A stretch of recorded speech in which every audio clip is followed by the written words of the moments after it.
itu nggak pakai hitungan bulan loh, hanya dalam hitungan waktu 2 hari, hari Senin dia udah ngaku saya ngambil handphone iPhone 11 karena bla bla bla bla, minta keringanan. Oke, aku kasih waktu kamu 3 bulan buat ngembaliin HP itu. Udah, aku sending love lagi, satu lagi gimbal aku ketemu. Jadi barang-barang yang dibawain, teh mereka semua dateng, teh buat Bu, mohon maaf ya, ini aku bawa gini-gini. Jadi, aku semua gitu. Cinta akan kesadaran bahwa sejatinya kita udah tanpa batas dan berkelimpahan, dan memahami cara kerja hukum semesta itu akan selesai dengan cinta, dan cintalah yang melarutkan segalanya.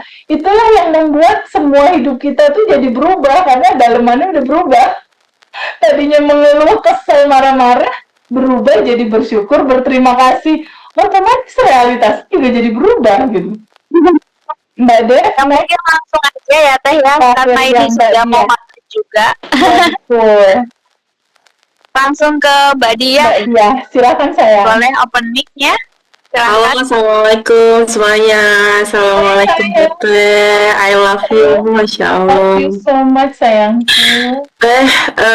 Gak tahu apa ya. Aku tuh ngerasain, aku kan batch yang 11 ya. Dari bulan Maret itu banyak banget dari aspek pasangan, dari aspek ekonomi, dari aspek diriku sendiri. Alhamdulillah aku sudah mencakupi semuanya gitu. Jadi aku yang dulu itu sama kayak Mbak Fiskas, kayak Mbak Aina, kayak Mbak Panca, samalah kita ya, wanita yang temperamen, suka marah-marah. Kalau marah tuh kamu tuh ini, duh, meledak. Nah, belajar. Aku bukan yang instan yang kayak teman-teman ya. Jadi aku tuh dulu gini ngeliatin teman-teman sama, kok pada cepet-cepet ya. Tapi ada suatu titik aku sadar gitu. Aku nggak berlomba kok sama siapa-siapa. Aku nggak sedang ingin memenangkan peragaan apapun. Aku sedang berlomba dengan diriku sendiri. Jadi nikmatinlah prosesku. Jadi aku nggak ngeliatin. Aku saat ngeliatin testimoni, wow gitu. Jadi udahlah aku fokus dengan prosesku. Aku nggak instan, nggak cepat yang kayak 30 hari itu udah 2 bulan. Aku lama hitungannya. Tapi aku bener-bener ngerasain proses setiap setiap proses yang aku lalui itu aku menikmati banget. Dari yang aku tuh punya GERD, aku punya GERD, aku tuh susah tidur, aku tuh tukang ngeluh dulu. Identitasku seperti itu. Kalau tidur aku nggak bisa yang namanya menghadap ke kanan karena bahuku sebelah sini sakit banget teh. Sakit, dan sini aku ada benjolan di sini. Aku udah mulai praktek nafas syukur. Itu nggak rutin ya. Apa sih? Aku denial. Aku kan sudah bersyukur ya. Sombong kayak gitu. Masa iya aku nggak bersyukur? Terus aku ingat-ingat dulu. Sebentar deh.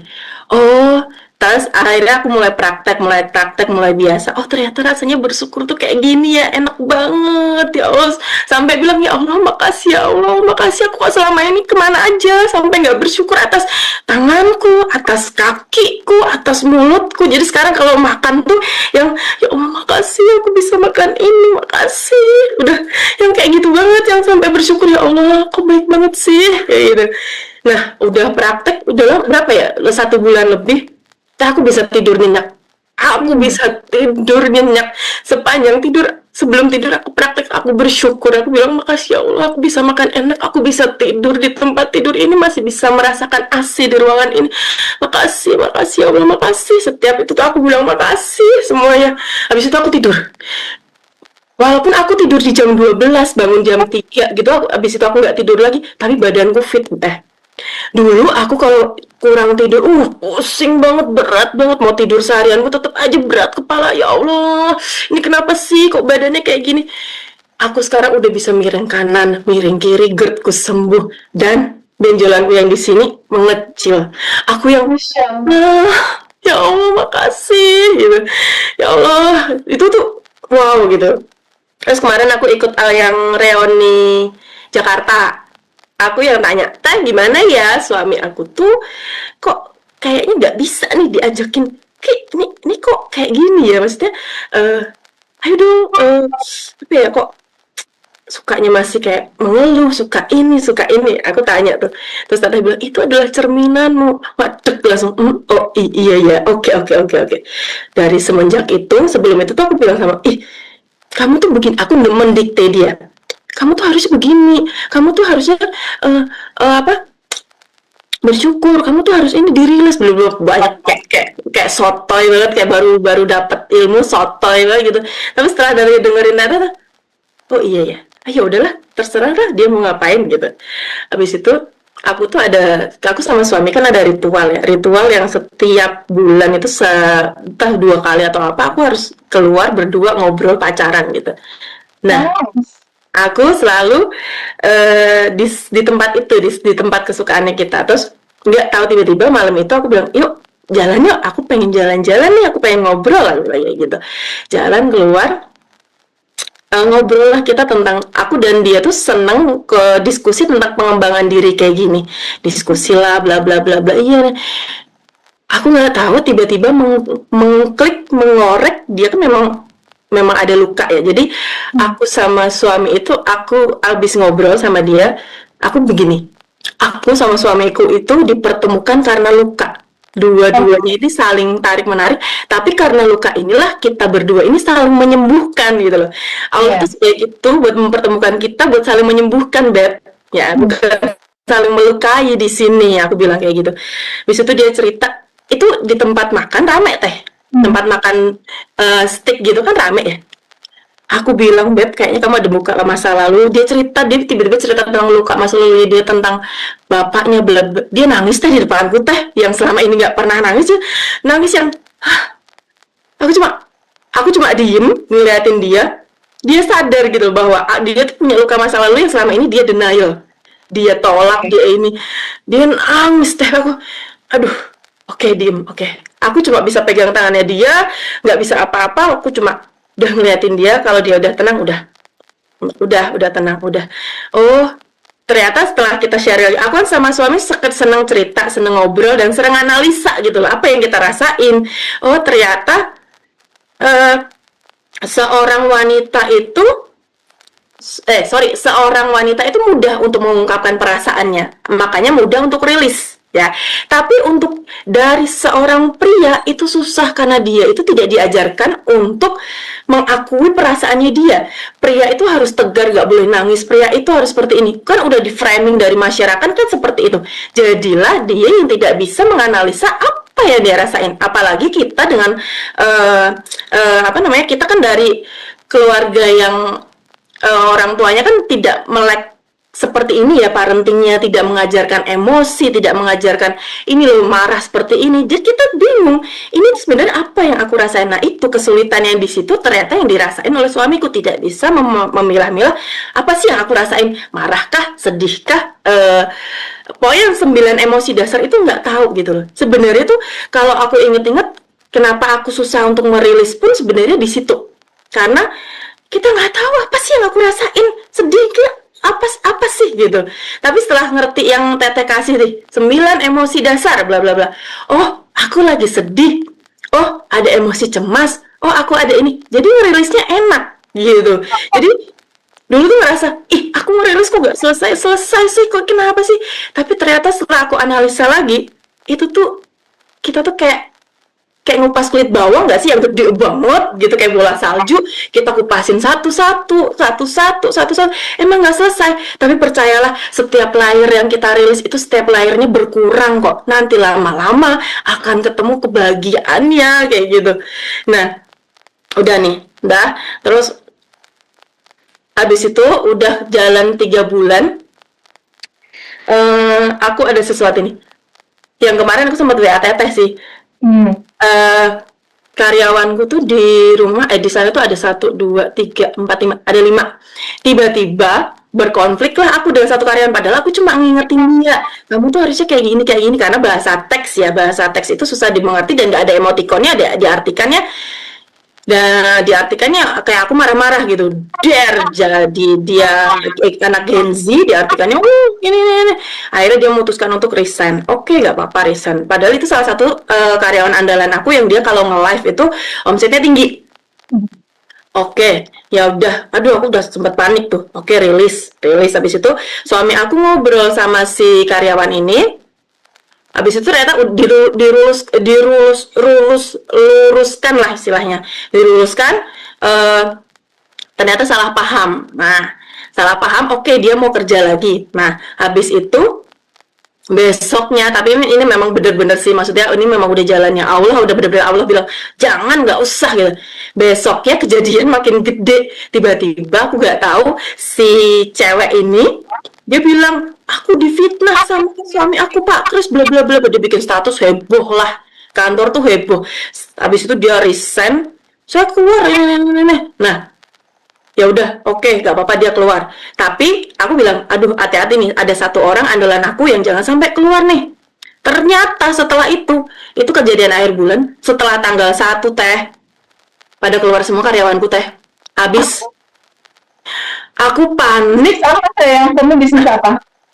Aku jualan kurma, jualan online kurma muda buat ikhtiar promil gitu, sama ada tas gitu. Waduh, aku udah stres di situ. Oke, coba rilis susah. Aduh, coba rilis susah. Habis itu, aku coba diem dulu. Aku coba, oke, ini kayaknya aku harus diem. Diem, aku tarik nafas, rilis lagi. Udah, aku udah tenang saat itu. Saat itu aku bilang tenang, aku bilang, ini Allah mau ngasih sesuatu. Ini Allah sedang ngeriset karyawan-karyawan kita yang tidak sefrekuensi sama kita. Aku sama suami kayak gitu. Gak apa-apa, udah lepasin. Udah, tiba-tiba ngecek barang-barangku banyak yang hilang teh. HP, kamera, gimbal tuh untuk tag konten segala macam itu hilang. Aduh, semuanya udah pergi.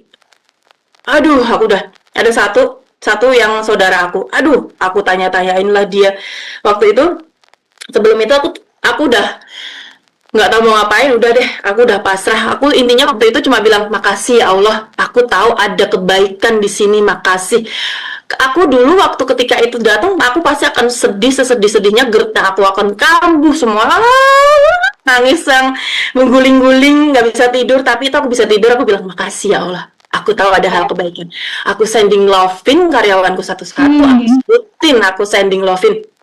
Tiba-tiba di hari Minggu karyawanku, saudaraku salah satunya, itu aku interview, tanyain kenapa kok kamu hari Sabtu nggak kerja malah kabur bawa motor bla bla bla bla.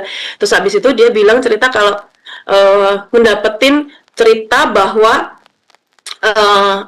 suami aku menfitnah dia kalau ada ngomong yang nggak enak gitu. Hah, aku cukup kaget dong. Oh, ternyata tersebar fitnah yang nggak enak nih tentang aku dan suamiku. Udahlah, terserah. Yang penting istilahnya kalau karyawan tuh pasti ada ngomong-ngomong jelek, terserah deh, aku nggak masalah ya hal itu. Pokoknya yang penting mana kamera aku bilang kayak gitu. Nggak tahu bule gini. Oke, nggak tahu, ya udah. Aku duduk lagi, sending love lagi. Teh, besok hari Senin ada yang datang, satu karyawanku ngaku kalau dia ngambil HP. Wow, hebat bisa ngaku. Aku kaget dong. Loh, itu nggak pakai hitungan bulan loh, hanya dalam hitungan waktu 2 hari, hari Senin dia udah ngaku saya ngambil handphone iPhone 11 karena bla bla bla, minta keringanan. Oke, aku kasih waktu kamu 3 bulan buat ngembaliin HP itu. Udah, aku sending love lagi, satu lagi gimbal aku ketemu. Jadi barang-barang yang dibawain teh, mereka semua dateng teh buat, Bu, mohon maaf ya, ini aku bawa gini. Jadi, aku semua gitu. Masya Allah, aku bilang. Terus ada satu karyawan aku yang sebenarnya dia baik, bagus gitu, tapi dia kena fitnah gitu. Aku biarin dah, ya udahlah. Aku masih sending love gitu. Sending love. Tiba-tiba aku bilang, Beb, kita cari karyawan baru. Udah, nggak apa-apa. Kita mulai lagi dari nol, nggak apa-apa. Ini bukan titik nol kok. Ini titik balik kita. Kita mulai lagi. Habis itu cari karyawan, dapat satu. Terus gimana ya, aku kok butuh orang untuk training si ini, sedangkan aku sendiri saat itu nggak bisa. Terus aku bilang, coba hubungin si A ini yang keluar tapi dia masih baik gitu. Teh, balik teh. Iya, aku mau tapi nggak nge-live. Balik teh, sampai sekarang orangnya masih di sini kerja sama aku. Yang oke. Dan Dan abis kejadian karyawanku keluar itu, emang omsetnya drop, bener-bener yang biasanya dapat 500 ini yang drop banget, yang sampai itu 100 juta aja gak dapet. Aku coba bilang, ya udah nggak apa-apa ya Allah, aku tahu ini mah pasti akan dibalikin lebih banyak lagi. Bulan depannya naik, dan alhamdulillah bulan ini juga mulai naik lagi. Dan wow, dan kemarin sempat sending lo quantum jam lagi buat suami, yang dia aku kan bilang, Beb, kayaknya ini ada pola yang mengulang deh dari pola masa lalu. Aku bilang karyawan-karyawan yang lalu kayaknya aku ngomongnya hati-hati kan, agak bingung ya, mungkin ada bagasi emosi kali ya, Beb. Enggak kok, gini. Ya udah, oke, aku kuantum jam lagi. Tiba-tiba kemarin aku ngobrol lagi, suatu malam lagi ngobrol sama dia, ngobrol dari hati ke hati, cerita tentang kita. Dia akhirnya mengakui, iya ya, kayaknya ini aku masih punya endapan emosi. Dia mengakui hal itu lagi, yang alhamdulillah.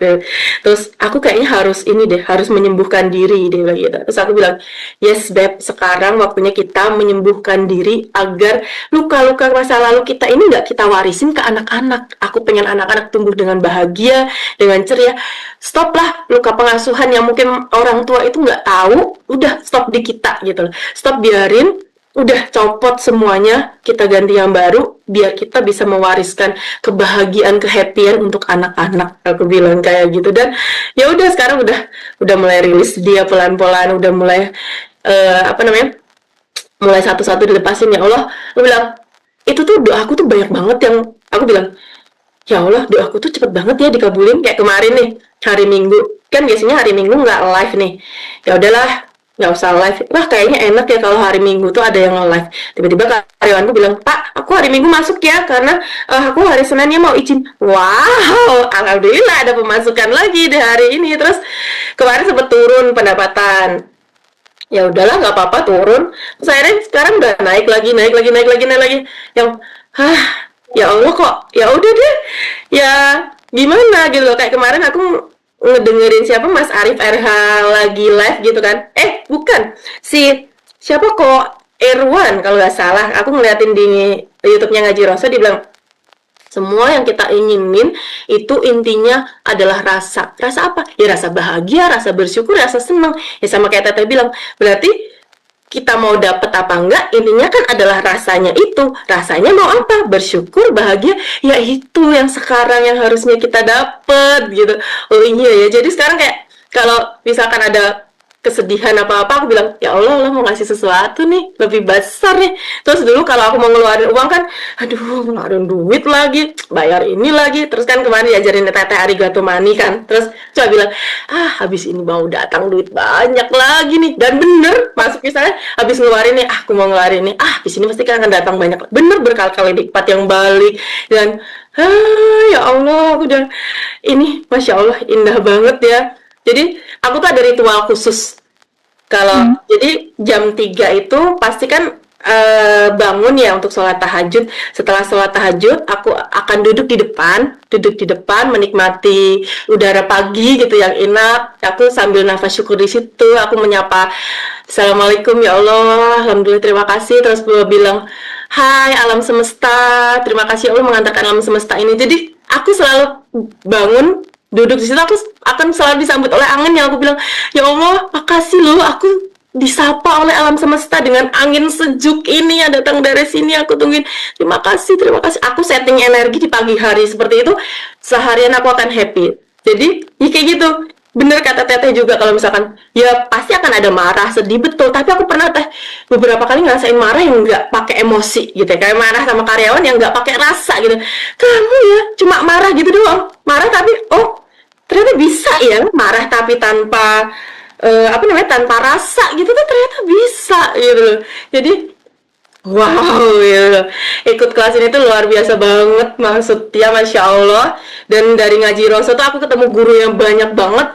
Jadi kalau menurut aku yang guru-guru di Ngaji Roso itu gak ada, mereka tuh saling melengkapi. Dari Teteh, Mas Bimo, Kang Abu Marlo, Pak Wayan, Mas Arif RH, terus itu semua kayak puzzle yang kayak dirangkai bek makin iya ya bener ya iya ya. Terus aku lagi ngikutin juga yang namanya nih lah, lagi baca buku ini Dr. Joe Dispenza yang Becoming Supernatural. Itu yang Teteh omongin semuanya dibuktikan sama beliau pakai penelitian, dan itu wow, gelombang-gelombang otak dibuktikan wow. Dan aku coba bilang ya Allah, jadi aku ngebacain buku belajar semuanya tuh malah makin ya Allah, Masya Allah, Allah tuh nyiptain manusia sehebat ini ya. Yang Dr. Joe Dispenza ini dia bisa sembuh dari patah tulang tanpa operasi, dia dengan meditasi. Dan aku bilang, wow, sesempurna ini Allah menciptakan manusia yang bisa menyembuhkan diri sendiri gitu loh. Wow, gitu sampai keren pokoknya deh. Masya Allah, makasihlah Teteh, makasihlah Ngaji Rosa yang luar biasa. Pokoknya membawakan guru-guru yang luar biasa lah, begitu. Mbak Dian keren banget kisahnya. Masya Allah Devi, keren ini deh. Ya, kita kupas sedikit deh, silakan. Boleh, Teh. Ya Mbak Devi. Ya. Ini Teh, ternyata kalau dari kisah Mbak Dia ini, aku ini ya, lihatnya quantum J ternyata nggak cukup, tapi kita juga harus, apa yang tadi Teteh bilang, law of assumption ya? Ya, Betul law ya? of assumption. Nah, mungkin Teteh boleh deh dibedah lagi nih dari kisahnya Mbak Dia. Karena kan biasanya kita setelah quantum jam itu lupa ini nih kuncinya, belum law of assumption gitu. Betul. Jadi di dalam hukum semesta yang dibuka di kelasnya Abundant Revolution itu kan dia ada 3. Satu, semesta seperti cermin, dia hanya memantulkan apa yang kamu lepaskan secara rasa. Terus ada hukum tingkat energi, ada law of projection, apa yang kamu proyeksikan di dalam hati kamu itu jadi layar kehidupan. Satu lagi law of assumption.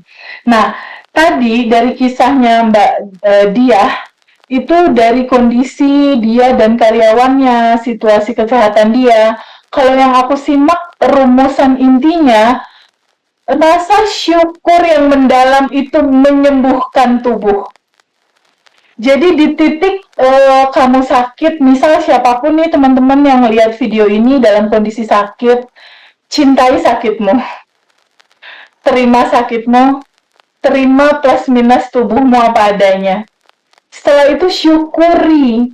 Jadi Mbak Dia sembuh dari sakit GERD-nya dia dan ada sesuatu di belakang punggungnya dia itu karena dia merasakan syukur tapi tidak fokus ke sakitnya. Di titik kamu fokus terhadap sesuatu yang kurang, disitulah energi akan berjalan, disitulah realitas terjadi. Gitu. Kalau kamu fokus mengeluh, di situ energi akan masuk ke dalam keluhan dan realitanya kamu akan banyak dapat peristiwa yang bikin kamu tambah ngeluh. Nah, tapi Mbak Dia ambil satu keputusan bahwa kayaknya aku harus mensyukuri deh, dari mulai sadar nafas syukur, dari mulai dia bangun pagi, dari mulai dia mau tidur, ya Allah makasih, dari mulai dia makan. Ketika dia melangkah untuk mensyukuri, tubuhnya membaik dengan sendirinya. Nah, sehubungan dengan kegiatan kantor atau kegiatan usahanya, ada kendala sama karyawan, solusi yang Mbak Dia ambil itu adalah sending loving mereka semua. Ketika mereka ngambil handphone, ngilangin alat-alat untuk kamera dan recording live-nya dia bukannya memaki, marah-marah gitu, dia malah sending love. Dia malah ngirimin cinta gitu. Karena seseorang yang melakukan sesuatu yang membuat kita ke-trigger atau misalnya mengambil hak orang lain atau menyakiti kita, itu kan tanda di dalam dirinya ketiadaan cinta. Nggak ada cinta gitu di dalam dirinya. So, ketika kita sending loving ke dia, itu kebijaksanaan dirinya tumbuh dengan sendirinya, sehingga si karyawan-karyawannya ngaku satu-satu, Bu, saya ngambil handphone, Bu, saya ngambil gimbal, Bu. Keluar nalar, bener-bener di luar nalar. Jadi bisa dikatakan itu cinta tanpa syarat, cinta tanpa batas, itu solusi segalanya. Di dalam kesadaran tentang tubuh yang ada terbatas, kita sadari bahwa Aku bersyukur bahwa di sini ada yang tanpa batas gitu. Nah, cinta akan kesadaran bahwa sejatinya kita udah tanpa batas dan berkelimpahan, dan memahami cara kerja hukum semesta itu akan selesai dengan cinta, dan cintalah yang melarutkan segalanya. Itulah yang membuat semua hidup kita tuh jadi berubah, karena dalemannya udah berubah. Tadinya mengeluh, kesel, marah-marah, berubah jadi bersyukur, berterima kasih. Otomatis realitas juga jadi berubah gitu. Nah, di sini yang paling menarik ya, menurutku, dari mulai Mbak Fiska, dari mulai Mbak Ina, dari mulai Mbak Panca dan Mbak Dia tadi, dia nggak lepas dari law of assumption loh, hukum asumsi. Mbak Fiska tadi, aduh ini busnya ada kendala kayak gini, oh pasti dengan kondisi kayak gini, nah kamu bakal menang lomba.